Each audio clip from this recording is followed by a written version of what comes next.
Okay, a great way to get rid of the hiccups is to drink water upside down. I've tried a spoonful of sugar, I've tried peanut butter, I've tried holding my breath, scaring myself, whatever. But this really works for me. So, I hope you can see this. So you just take a glass of water and you drink upside down and the hiccups go away. So another little random tip that I have is I make the homemade laundry soap and I put it in the big 5-gallon bucket, and then I just fill up laundry soap jugs. And certain laundry soap jugs you cannot get this spout out of here, like Tide or this is Gain. And I use, you know, pliers to try to get it out of here, and they're just like glued in, or, you know, they don't come out.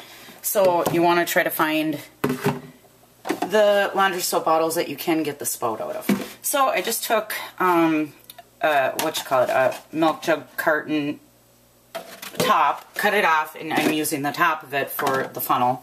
And then I'm using the bottom of it to scoop this out. I used to use a ladle, and it would hang on to the handle. That's what it's there for. I used to use a ladle, and it would just take me forever. Alright, so when I go to open up my laundry soap and fill up a new bottle to put, you know, above my washing machine, the laundry soap has this thick film on the top of it, and it's not always all mixed in. So before I put it into the jugs, I like to mix it up, and how I do it is with a paint mixer.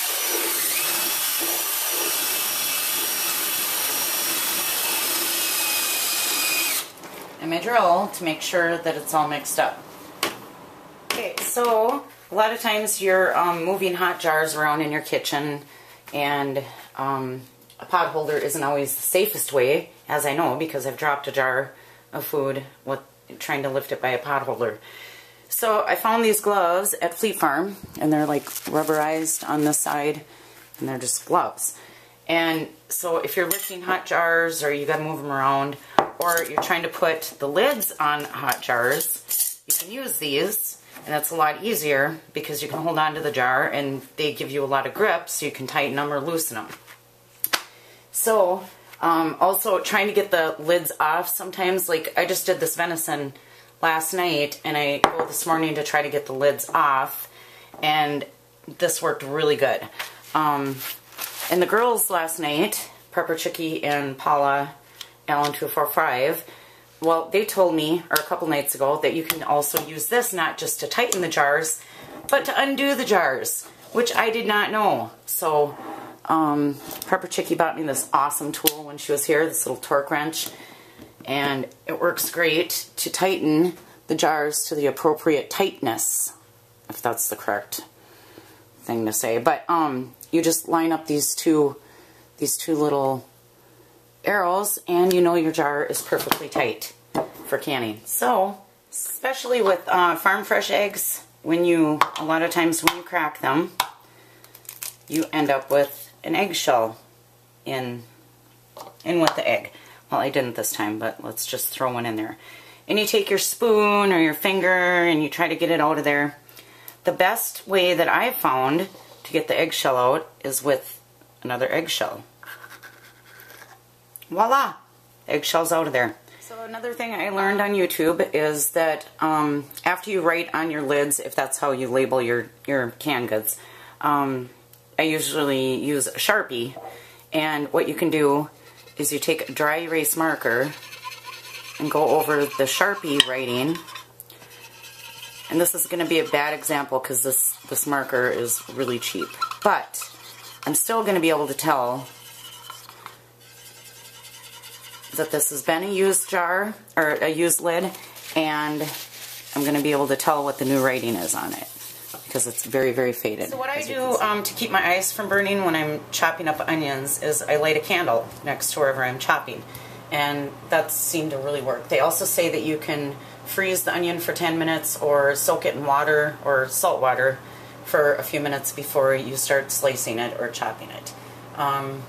They also say if you breathe through your mouth that works. I haven't tried any of the other methods, but The candle thing works with dairy products like yogurt and sour cream and dips and stuff like that. Once you scoop into it and you put it back in the fridge, you go and get it the next day and it's got water sitting in it. So a good way to avoid that is after you spoon it out, level it off, and then give it a couple good taps on the counter and put it in the fridge, and you'll notice that you don't end up with as much water on the top of your So since I don't read the directions on anything, I was using this little scraper thingy, and you can see it's curved in one direction, and I was using it like this, trying to get all these little things out of this chopper thing.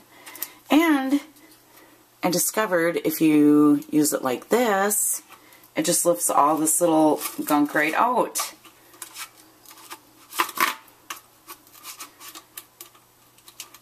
Unless you bend the thing, but yeah, works a lot better that way.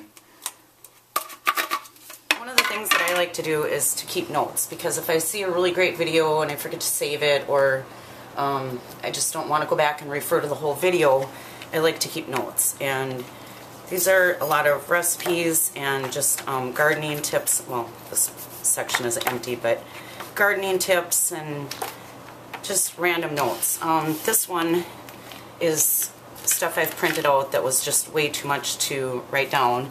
And I've got like food storage ideas, checklists, gardening, canning, drying, and preserving, recipes, living without electricity, and miscellaneous. So, you know, if something happened to me, my family could go back and refer to this stuff and continue to do the things the way that I've been doing them.